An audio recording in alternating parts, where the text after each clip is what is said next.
Bonjour à tous pour une nouvelle émission de MJ Prod. Aujourd'hui, on se trouve sur le parc sportif de Saint-Chamond-Avignon, au stade de football plus précisément, pour célébrer la 10e journée olympique. Et nous avons un parterre d'invités que je vais vous présenter aujourd'hui, à qui on va poser quelques questions et essayer d'approfondir le sujet de cette journée-là. Alors, nous accueillons Madame Cécile L, qui est maire d'Avignon, Monsieur Charbel Aboud, qui représente la préfecture, vous êtes sous-préfet à la ville, et Madame Aurélie Hernandez, qui est déléguée du préfet, Monsieur Deroudil, qui est vice-président délégué du GDOS, qui se trouve, c'est vous, enchanté, Monsieur Laurent Minel, qui est ici, j'ai pas encore mis des noms sur les visages, mais ça va arriver, et vous êtes président de l'UCEP Vaucluse, Monsieur François Lemierre, alors champion d'Europe des jeunes cavaliers 2014, bienvenue. Monsieur Jean-Louis Petit-Demange, qui est directeur commercial adjoint, secteur Vaucluse du Crédit Agricole Alpes-Provence. Madame Dominique Santoni, vice-présidente du conseil départemental et présidente de la commission éducation, sport, vie associative et transport. Voilà. Et monsieur Pacou, qui représente la DDCS, la direction départementale de la cohésion sociale, que voici. Merci à tous d'être ici. On va commencer par une première question. Qui dit journée olympique dit, on va parler immédiatement de sport et de valeurs. Hein. Je vais m'adresser à Monsieur Deroudil en premier. Quelle valeur représente le sport olympique, à votre avis? Prenez le micro. On est obligé de prendre le micro ici, sinon ça n'enregistre pas.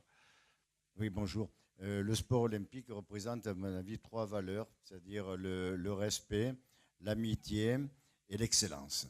Voilà pour moi les 3 valeurs que représente l'olympisme. D'accord. Et à votre avis, en quoi peuvent-elles contribuer à la construction des enfants?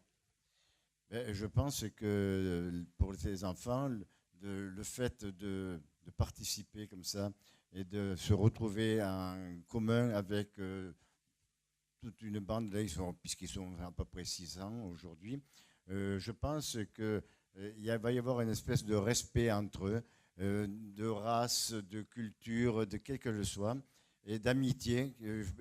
Aujourd'hui, c'est une journée d'amitié et de respect pour ces enfants qui vont passer toute la journée entre eux. Ils vont se côtoyer, ils ne se connaissent pas, puisqu'il y en a qui arrivent d'Apt et d'autres de Valréas, par exemple, vous voyez, à tous les coins du Vaucluse. Ils ne se connaissent pas et je pense qu'à la sortie, il y aura une grande amitié entre eux.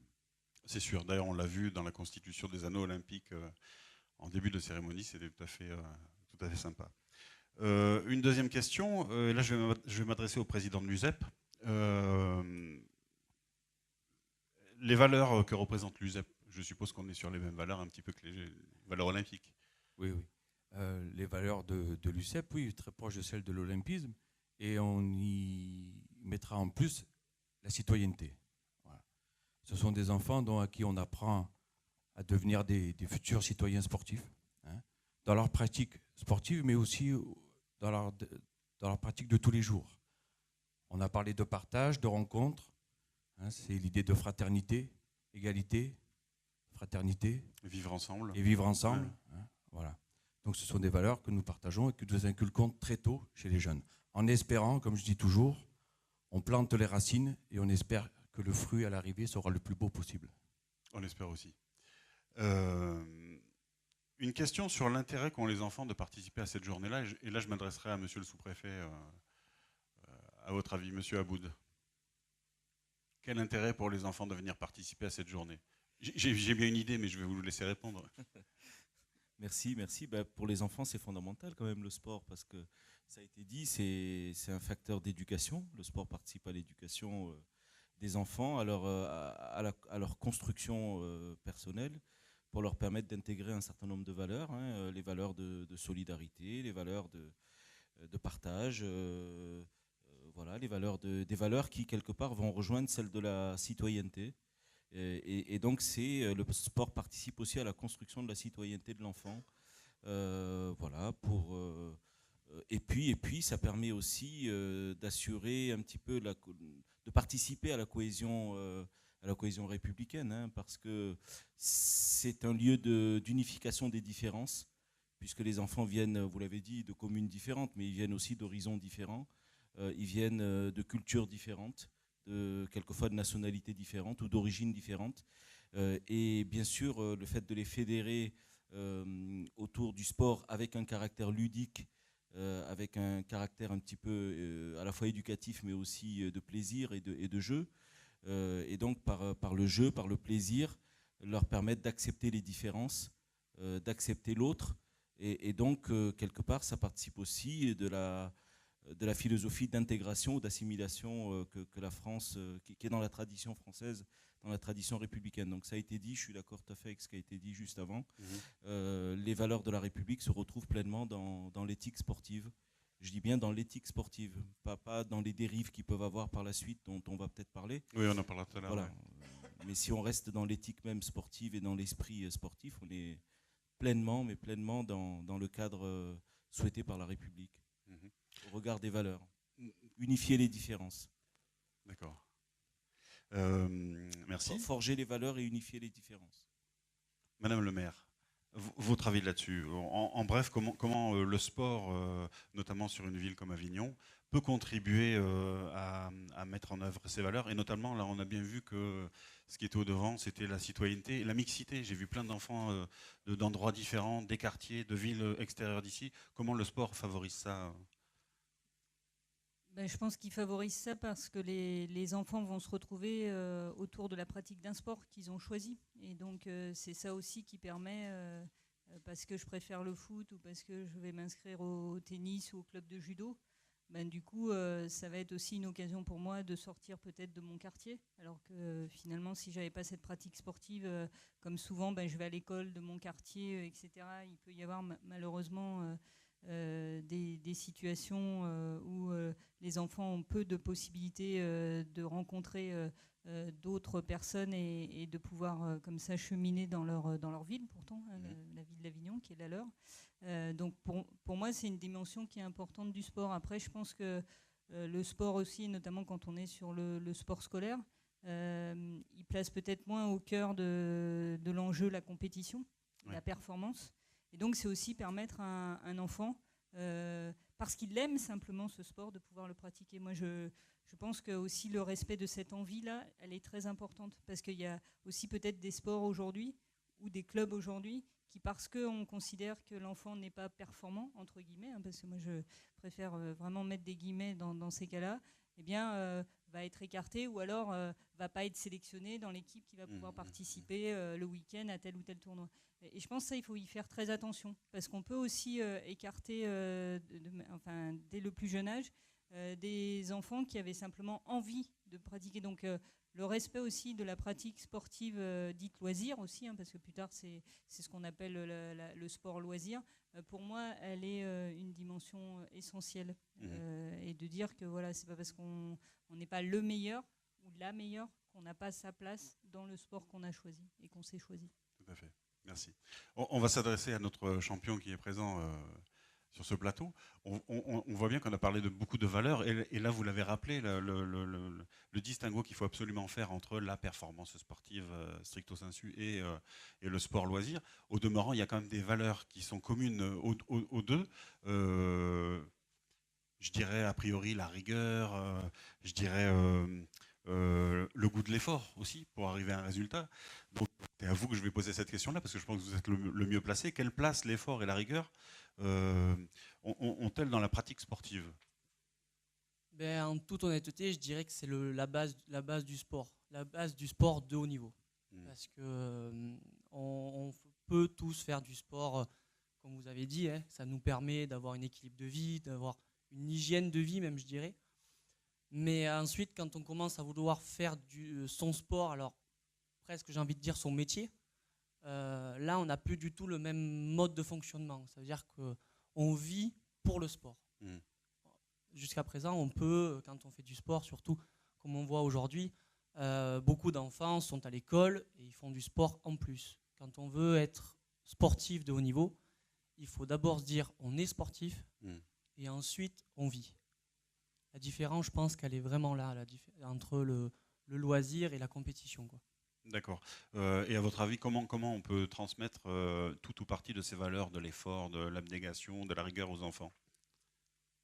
Alors déjà, j'ai vraiment envie de vous dire, ça va dépendre du personnage, quoi. On ne peut pas obliger quelqu'un à faire du haut niveau si lui-même il n'en a pas envie, quoi. Oui, ok. C'est vraiment quelque chose, c'est soi-même, quoi. Où on a envie de mettre cette rigueur-là pour pouvoir faire du sport haut niveau. Mais comme j'ai envie de vous dire, il y a des personnes qui mettent une rigueur comme ça pour des études. Mhm. C'est exactement le même principe quand quelqu'un veut être médecin, qu'il est obligé de mettre de la rigueur dans sa première année de médecine pour pouvoir passer en deuxième année. Mhm. C'est exactement le même principe qu'un sportif qu'il a pour aller faire justement éventuellement les Jeux Olympiques. Oui, tout à fait. Bah, vous me lancez une belle perche. On n'a pas présenté M. Marquier tout à l'heure, je ne vous avais pas sur ma liste. Donc je vous présente, vous êtes le représentant de l'éducation nationale à la direction académique. Bah, justement, on va saisir la perche, sans mauvais jeu de mots d'ailleurs, sur une journée olympique. Au niveau de ces valeurs de rigueur, d'abnégation, alors sans parler bien sûr de faire en sorte que tous les enfants deviennent des sportifs de haut niveau, mais au niveau de l'éducation nationale, la pratique sportive, voilà, comment on y retrouve ces valeurs, comment c'est transmis? Alors, au niveau de l'éducation nationale, on ne parle pas de sport, on parle d'éducation physique et sportive, parce qu'on va bien au-delà de cet aspect performance. On est sur une éducation à la santé, on est sur une approche de l'autonomie, de la responsabilité. On va travailler sur tout ce qui permet, ça a déjà été dit à plusieurs reprises, de travailler ensemble autour de la citoyenneté, veiller à ce que les valeurs de laïcité et tout ça soient mises en œuvre. Donc on va travailler autour de ces questions-là avec le sport comme support, mais pas uniquement. Et c'est ce qui est important dans la pratique scolaire, c'est qu'on va réfléchir aussi autour des actions motrices et notamment se projeter, savoir quand on veut faire telle action. C'est un programme qu'il faut anticiper, il faut réfléchir, il faut voir les effets de l'activité à la fois sur sa personne, sur la performance, l'impact aussi sur sa fatigue. Donc tous ces éléments sont les éléments qui sont vus au sein de l'école. Et effectivement, les activités sportives à l'école, mais comme l'éducation musicale, comme l'éducation artistique, sont les moyens aussi de permettre à des élèves qui pourraient avoir plus de difficultés dans la chose scolaire au sein des disciplines, de pouvoir se réaliser et de montrer qu'être citoyen, c'est pas uniquement être quelqu'un qui est bon simplement dans les études. Il y a toutes les valeurs autour et tous ces tremplins, ces transdisciplinarités qui permettent aux personnes de se réaliser. D'accord. Merci bien. On a parlé de mixité parmi les valeurs dont on parlait tout à l'heure. Et là, je voudrais m'adresser alors à deux. On n'a qu'un micro. On verra qui fera en premier, Madame Hernandez ou Madame Santoni. Quelle est la place des femmes aujourd'hui dans le sport? En général, vous pouvez commencer à répondre si vous voulez. Et puis après, en particulier, peut-être dans les quartiers, puisque vous êtes délégué sur les quartiers prioritaires de la politique de la ville. La place des femmes dans le sport, j'ose espérer que c'est la même place que celle des hommes aujourd'hui. Donc déjà, la question elle-même est encore étonnante. Heureusement, je crois qu'on a beaucoup avancé. Il est vrai que je rappellerai que Pierre de Coubertin, qui a dit beaucoup de très belles choses sur le sport, avait quand même dit une Olympiade femelle serait inesthétique, incorrecte et improbable, ou quelque chose comme ça. Donc aujourd'hui, on a bien avancé. On voit quand même que la plupart des femmes participent à la plupart des sports. On a de grandes championnes. Donc je ne vois pas pourquoi la femme n'aurait pas la même place que l'homme dans le sport. Mais je crois que pour arriver à ça, il faudrait peut-être inciter les clubs donc, à continuer de l'idée de monter des équipes féminines. Et puis peut-être au niveau donc, des écoles, inclure également davantage les filles dans le sport. Je vois par exemple à Apt, nous avions fait un tournoi interquartier dans lequel, dans les règles, on avait obligé à ce qu'il y ait une fille dans chaque équipe, bien que ce soit du foot. D'accord. Donc on est encore d'obliger à intégrer une fille. Oui, on est encore obligé. Donc, d'ailleurs, regardez, il n'y a pas beaucoup de filles. Hein. Madame Hernandez, sur le même point de vue, mais avec votre focus quartier politique de la ville. Oui, c'est vrai qu'on a des difficultés à mener les jeunes filles au sport. Je pense qu'il y a aussi cette appréhension par rapport à ce monde entre guillemets de garçons. Je rebondis sur l'aspect historique, mais il a fallu attendre effectivement que Pierre de Coubertin quitte le comité olympique pour que les femmes soient intégrées en 1928 dans les Jeux olympiques. Bon, après, néanmoins, aujourd'hui, on a quand même, comme vous le disiez, de grandes sportives. de grandes équipes de sport collectif féminine. Je pense au hand, je pense au foot, voilà, les nageuses, aujourd'hui les cavalières, beaucoup. Donc ça se met petit à petit. Après, dans les quartiers, c'est un travail de longue haleine. Néanmoins, on a voilà, des animatrices qui sont volontaires et qui petit à petit, effectivement, poussent les filles à dire bah non, moi je peux être aussi bonne joueuse que toi au foot. Je vais te le montrer. Et donc on pousse, voilà, on parle de valeurs de l'excellence. Et donc dans le sport olympique, et donc le dépassement de soi, faire mieux qu'eux. Et donc on rejoint tout à fait les valeurs de l'olympisme à ce niveau-là. D'accord. J'ai envie de poser la même question concernant le monde du handicap. Quelle est la place des personnes qui sont atteintes d'un handicap au niveau des pratiques sportives? Là, c'est à la volée. Qui veut répondre?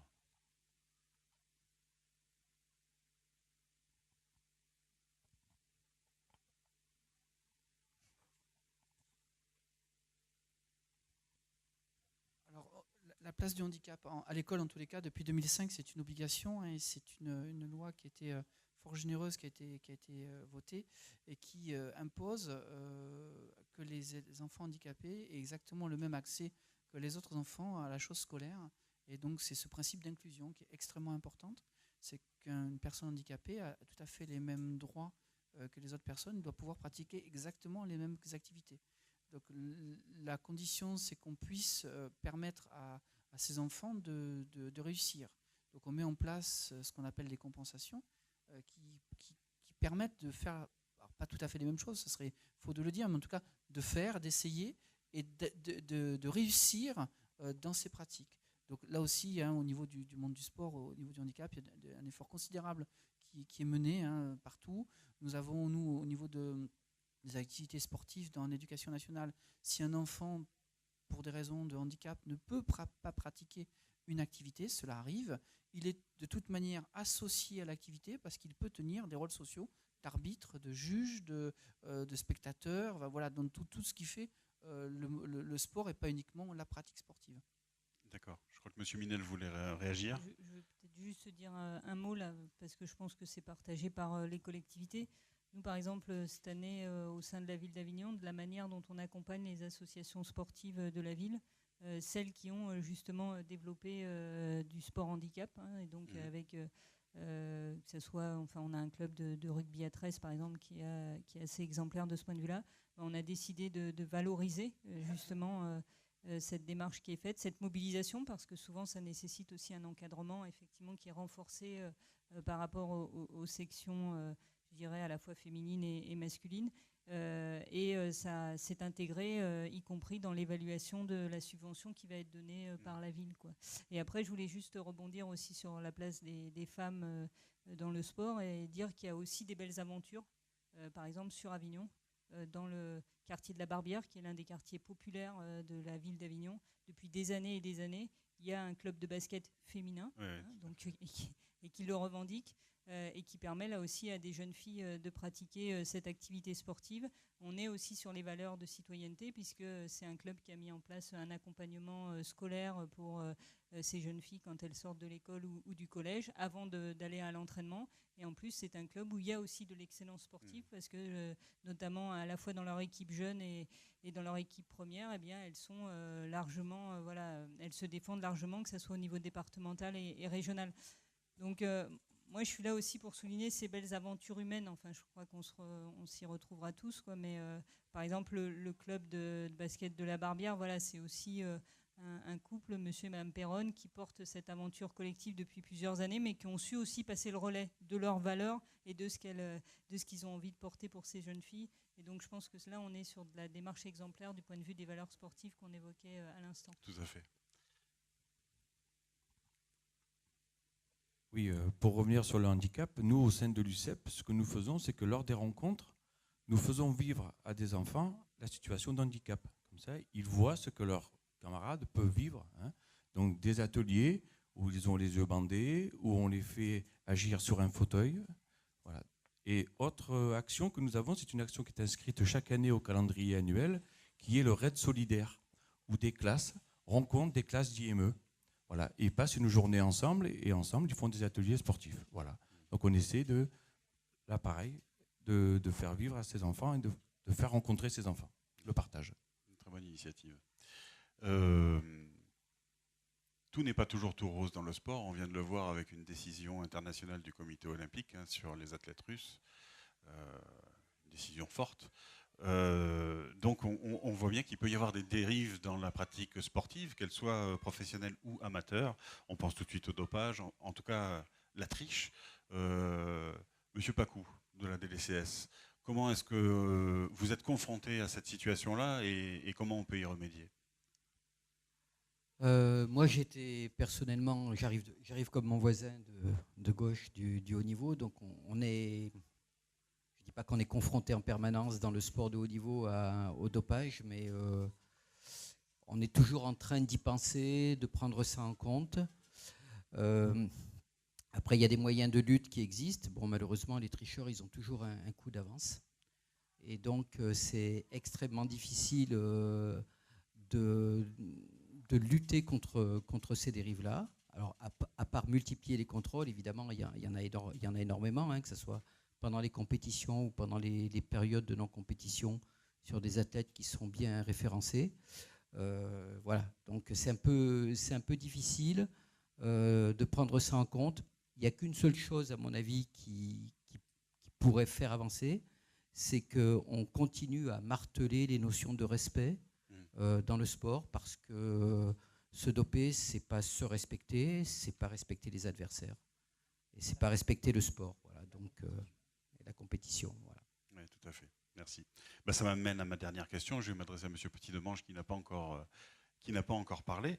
On parle une fois de plus de valeur, de respect. Moi, j'ai noté le fair play. Qu'est-ce qui fait que je rappelle votre titre, hein, vous êtes directeur commercial adjoint du Crédit Agricole. Qu'est-ce qui fait que vous êtes présent aujourd'hui sur ce plateau? Qu'est-ce qui vous amène et est-ce que ce sont des valeurs que vous partagez aussi? Oui, tout à fait. Alors, plusieurs choses. Déjà, je suis très heureux d'être parmi vous et d'être à cette table ronde et de représenter le Crédit Agricole Alpes-Provence. Je voudrais dire, pour commencer, qu'il y a une valeur essentielle qui est la performance économique, j'entends, qui permet derrière de pouvoir être partenaire de ce type de situation. Et ça, c'est essentiel.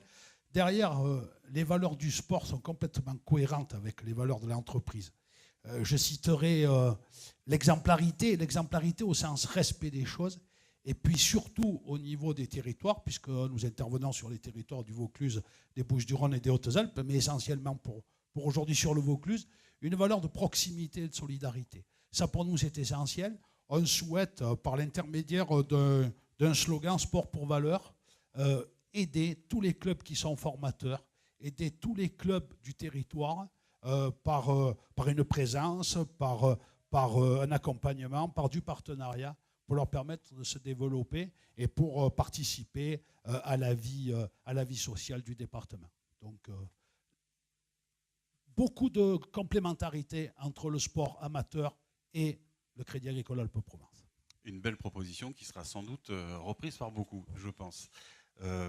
Pour clôturer, donc aujourd'hui, je le rappelle, on est sur la journée du 10e anniversaire de la journée olympique qui va se dérouler toute l'après-midi.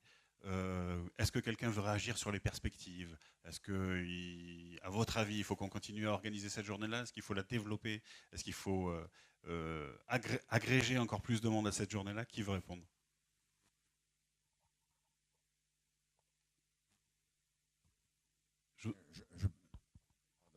Je pense que c'est essentiel, hein, parce qu'on voit avec tout ce qui a été dit autour de cette table ronde, que tout le monde est d'accord un petit peu pour qu'on fasse en sorte que cette journée perdure dans l'avenir. Et c'est quand même très agréable de voir tous ces jeunes-là sur le stade. C'est quand même quelque chose qui est formidable. Et moi, en tant que président en plus du tennis, actuellement aussi, j'ai un tournoi qui s'appelle le Point de Génération où on a des 15-16 ans. Là, je suis aujourd'hui avec des 7-11 ans. Écoutez, je me sens rajeunir là au milieu. C'est vraiment extraordinaire. Donc, je pense que c'est quelque chose qu'il faut perdurer. Et puis, dans l'avenir, on trouvera bien d'autres endroits pour venir pour passer cette journée. Madame Santoni, le mot de la fin. Oui, je dirais également que je crois qu'il faut que cette journée perdure. Je crois qu'il faut agréger davantage et davantage d'enfants, parce que ça devient de plus en plus convivial. Les enfants, c'est notre avenir. Aujourd'hui, ils ont 6, 7, 8, 11 ans. mais c'est nos citoyens de demain, nos sportifs de demain, peut-être nos champions de demain. On parle de valeurs, je pense que c'est à eux de les véhiculer. Je crois qu'ils représentent là aujourd'hui le sport qu'on a envie de voir, c'est-à-dire ce qu'on a dit, la convivialité, le dépassement de soi, l'amitié, le rire, la joie. C'est ce sport-là qu'on a envie de voir, ce sport qui fait vibrer, ce sport qui nous procure des émotions, ce sport qui nous rassemble, voilà, et pas ce qu'on peut avoir malheureusement vu ces derniers jours dans des stades. Voilà. Donc, bonne journée à tous. Oh, vous pouvez le garder, je vais conclure. Écoutez, je vous remercie. Mais nous, on accueille tout le monde avec grand plaisir. On peut aller où on veut. Et en plus, on a une classe d'aptes là. Oui. Écoutez, je vous remercie beaucoup d'avoir été présent, d'avoir répondu aux questions de ce petit plateau télé, qui j'espère sera constructif. Il sera édité sur un DVD remis au GDOS, qui pourra s'en servir, je pense. Je remercie notre régisseur chef de plateau David Deschamps et nos 2 cadreurs Sylvie et Anas qui se sont déplacés pour faire ce plateau télé. À bientôt pour une nouvelle émission de MJ Prod.